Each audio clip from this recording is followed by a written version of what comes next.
Jeff Toyne is the composer of the new Apple series Palm Royale. I'm Matt Noble of Gold Derby.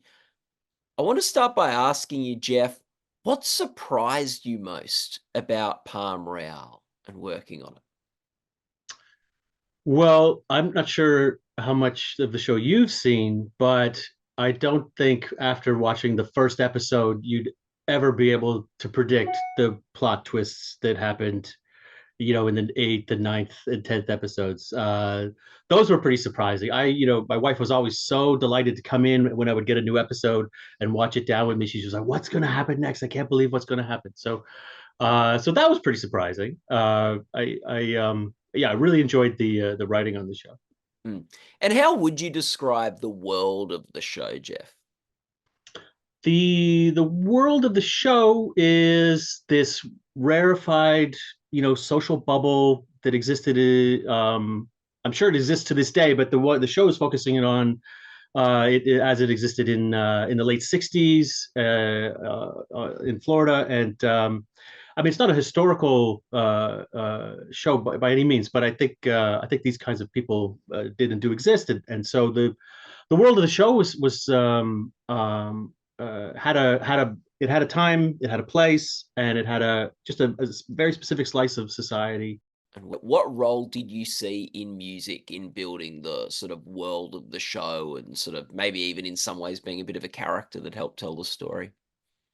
Well, probably two ways. One is I think it was a early on decision to have the sound of the underscore be rooted in the sound of the music that these women, might be listening to themselves in their record collections or on their choices of radio. And so, music of the era. And another side of that coin was also decisions, by the show creator Abe Sylvia, that the show was going to, kind of look and feel like it might have been made in the 1960s. So it could have been scored by composer at his height, working in the late 60s. And so I was thrilled to be just at the beginning deep diving into these original sources and trying to just put that all in the meat grinder and just hope that it'll come out in a useful way when we go to actually create themes for the characters. Yeah, did you go back to any TV shows or films from that era and listen to the music? If so, Yeah, absolutely. what was Absolutely. some that particularly sort of you found helpful? I liked Valley of the Dolls for this, and also Breakfast at Tiffany's. Mm. Especially when thinking about Maxine's character, I thought both of those films and the scores, I think, were illustrative. And I know Abe really wanted to make sure that I had seen the films of Douglas Sirk, which were actually earlier films, but they had this kind of really authentic or genuine melodrama. So yeah, those are the films. And yeah, actually, Valley of the Dolls, I think that's one of the first films that John Williams ever worked on. And of course, Breakfast at Tiffany's is a Henry Mancini score. So yeah, it's really fun to live in their worlds for a while. Yeah, and I guess anything before the 60s could have influenced the music and scores of the 60s. So like it makes sense that you'd go back a bit further as well. Well, Right. these characters aren't teenagers either. They're not Yeah. necessarily, finger on the pulse of the absolute, newest music that's coming out of the day. I mean, it made more sense, for Norma's character, the Carol Burnett's character, that she'd be influenced by, yeah, like music maybe from the 30s or 40s. So yeah, we took that into account as well. Yeah. And you've got I think you've spoken about how different characters you'll have different music or themes for. What was what was a character that you found particularly challenging to sort of figure out their theme or the music that would go with them? Robert, Ricky Martin's character, Mm. choosing an instrument to attach to his character was really easy because he plays trumpet on screen early on, and I didn't need to push too hard. I'm like, great, trumpet. He's playing trumpet. Great, he could be trumpet. However, he's not playing like music that would be his theme Mm. when he starts playing the trumpet. In the early scene, he's playing along with one of the songs that's been licensed for the show, and then the next time he plays, he's playing Reveille. Because to lean into his military background, and so he doesn't. So we don't start off hearing Robert's theme, for a while, even though we've attached the instrument to him. Yeah. The show has lots of different tones. Like you do have the sincere melodrama, but you've also got wild comedy and like absurd sort of stuff going on, and just some like there's some really slower scenes, there's really frenetic action-packed scenes. How did you use the music to help with the tone of the show as it sort of shifts between different tones and different paces? I think one of the conscious decisions we made was that we weren't going to play like this is comedy. So we have some comedy behemoths, and actors and actresses on this show, and so when they're being hilarious, we don't need to put a hat on a hat. We don't need to. I didn't really think we needed to give the audience permission to embrace the comedy. I think it was there for them. And what we did with the music instead was we focused on the stakes for the characters. So things are always real life and death or very serious for these characters, and I think this is a really effective way actually to do comedy. If you stay with the perspective of the characters themselves, even if they're doing something that's objectively funny for the audience, the characters don't necessarily think they're doing something funny. They think that they're, in danger, or they're very serious, or they're, so we stayed with the stakes, the emotional stakes for the characters. Yeah, and I think like something of low stakes being treated with high stakes is funny in and of itself. Like, yeah, so it's Right. really Even if we don't think the stakes are high, this character certainly does. And yeah, so their mismatched reaction to the situation can be funny, but we stayed absolutely with the character's perspective. yeah. What was the biggest challenge for you in scoring this show? Well, one of the biggest challenges was just the technical side of arranging and recording the style of music that we wanted to do for the show. And we wanted to do it in an authentic way. So we had a lot of live musicians to bring to bear. And on a television schedule, it's a terribly ambitious idea even to consider.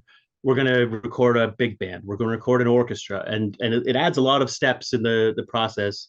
And so that was, and the only thing I had in my favor was that I know that Abe knew early on that that's what he wanted me to do, and that I could bring my experience to bear there.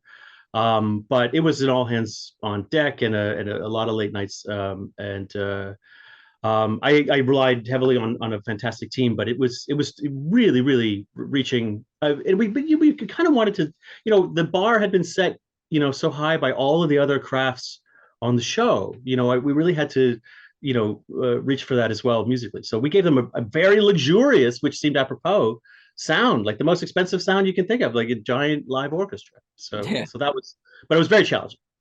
How important is it that different departments are sort of in harmony on a show like this? Because I imagine to some degree you're in your silos working on your little thing, but at the end of the day, everything has to come together and serve each other. That's true. I mean, I'm in my silo doing my music, and I could rely 100% on the grand vision at the top. I've always been impressed with Abe's ability as a filmmaker to come in and watch a single scene and then keep in his mind how that scene is going to fit into the whole, and the arc of the episode, the arc of the whole series. It's a very, especially for composers starting out, it's very easy to become microcosmic and have blinders, and score each scene as a short little complete story with a beginning, a middle, and an end. And that's not necessarily the best way to score a longer form drama. So I know I could rely. I'd worked with Abe for a long time, so we had a working relationship, and I knew that I could trust him to make sure that we were shaping the entire narrative. So I really appreciated that. Is there a scene you're particularly fond of or proud of? One of the scenes that I liked was the seduction scene where Maxine tries to seduce Robert, Yeah. and she's trying to get him to play his trumpet at her. That was a fun scene to score, and we really matched the action with the score. I was pleased the way that Robert's Reveille turned out because we took his. He starts off, playing Reveille as you would hear it, on a military base, but then we took it and kind of reinterpreted it for a montage, kind of like through a Bernstein lens, as if it's a little West Side Story kind of interpretation of Reveille, and that ended up being quite a complicated piece of music that we recorded all sorts of different moving parts in different studios and brought it all together in the mix. And I was pretty pleased with the way that came out. Mm. And you talked about like how to match the rest of the series. You sort of brought in a full orchestra. What like is that a big deal for TV to get a full orchestra in? And like, is Yes. that a bit of a Yeah. beast in and of itself? Yeah, like Yeah, no, it's very uncommon to have a large live ensemble for a television. It's what the budget is one big part of it, but the just the time that it takes mm, to get it recorded, get it mixed, get it edited, get it to in as a part of the schedule for television. It's really really challenging to do for big ensembles. It's common to have live players maybe like sweeten like a soloist on top or something to really add depth to a recording, but a big ensemble like this, and don't forget that this kind of music, this jazz in particular, is not the kind of music that you can mock up with the computers and then sweeten. Like it doesn't really exist until all of those musicians assemble in the room and create it like at the recording stage, which is really late in the process to have something to come together. So it required a lot of trust on the side of the filmmakers to hear a demo and know this is really just a demo. It's just kind of a sketch, and it's going to be amazing when the players play it, but they have to approve ahead of the recording schedule. Ahead of the recording session, they have to be able to say, yeah, yeah, record that. Uh, so it's challenging for sure. and, like is the strength of it that you do get music that's sort of somewhat more alive or organic, like it sounds like the way it comes out, or is there another real strength to that orchestra?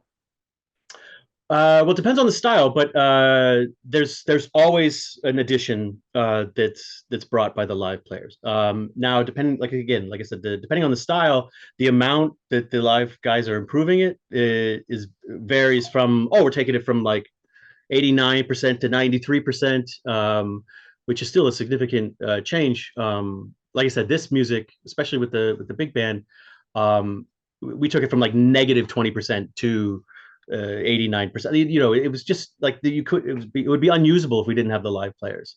So it was really important to have the live players for the jazz. Mm. The orchestra, the technology has been chasing the orchestra more successfully, and that's, like I said, still a tangible um, sheen that we add. But if they weren't available, we could maybe make do. But we couldn't make do for the jazz. What role, more broadly speaking, do you think music plays in telling stories, in film and television? Well, the role that music plays, based on shows I think that are popular right now or that are airing, I think it's really up for debate. I think it's not set in stone, and really creative people are looking to redefine that. This particular show, like I said, the brief was to score it as if it was made in the 60s. So I took that kind of retro approach to the music. So I didn't really worry about scoring it in a modern way. I kind of scored it as if Henry Mancini had scored it, or as if John Williams had scored it, in the 1960s. So to that end, it was a great joy as a composer to write strong themes with very very recognizable melodies and strong instrumental colors. And because we have these really recognizable themes with these recognizable colors, we can do things like have a character in the room that's not in the room, Yeah. and add some layers of subtext, and draw connections, and really have fun, adding another layer, in addition to, of course, supporting the performances that the actors it was a good challenge, but very rewarding. Was there like any it could be a moment or it could be some music that you heard in film or TV that made you sort of think, "Oh, I want to actually like not just write music, but write music for like, well, music can tell a story in and of itself, but like, but be part of a filmmaking and television storytelling." Yeah, I know a lot of composers do, but I don't have like an aha moment. I kind of came to film as a kind of a natural progression through my education, and also even geographically. Like my post-secondary studies were kind of always moving west and south. I grew up in Canada on the East Coast, and I just slowly moved to the West Coast, and then slowly moved south, and ended up in Los Angeles. And The music that I was writing, not only some of it sounded similar to film music, and I had a dramatic sensibility, but I saw too that if the film was a place where I was going to get more chances to work with orchestra, which is really the heroin that we're all addicted to. It's really exciting to work with a live orchestra. Yeah. What would you say is special about Palm Royale? The way that Apple supported all of these crafts at the highest level to all contribute to this goal of immersing the audience in this world, with such kind of authenticity and vibrancy and detail. Like all of the different parts of the filmmaking, are just really detailed, and I'd like to think that the music is too. So I think it's pretty. Yeah, I think people are really enjoying the work. Yeah. And to put your audience hat on, like when you sort of go to watch Palm Royale, what do you just love most about it as a viewer? I laughed out loud at just watching episode 9 that just aired. I do enjoy the writing and the and Maxine's. She has this relentless positivity that I stole as one of the titles for in the soundtrack. It's really a fun character to go on a journey with. She's not she's not a bad person. I mean, actually, a couple of the characters, even Douglas. I mean, I don't even think that Douglas is a bad person. It's not like he's doing only good things, but these guys have complex characters. I really enjoy watching the show, and the comedy. Yeah, no, I laughed out loud at "I'd be honored for you to tickle my ivories." I thought that was a pretty good line. And you're yanking my beehive. I thought was a pretty good line too. I'll try to work that into my own conversations going forward. That's good. Yeah, that's your challenge for the week. Well, Jeff, all the best of luck for the upcoming Emmy Awards for Palm Royale. And people who love the Emmy Awards can go to goldderby.com to follow the awards and see other interviews. And Jeff, thanks so much for your time today. I really appreciate it.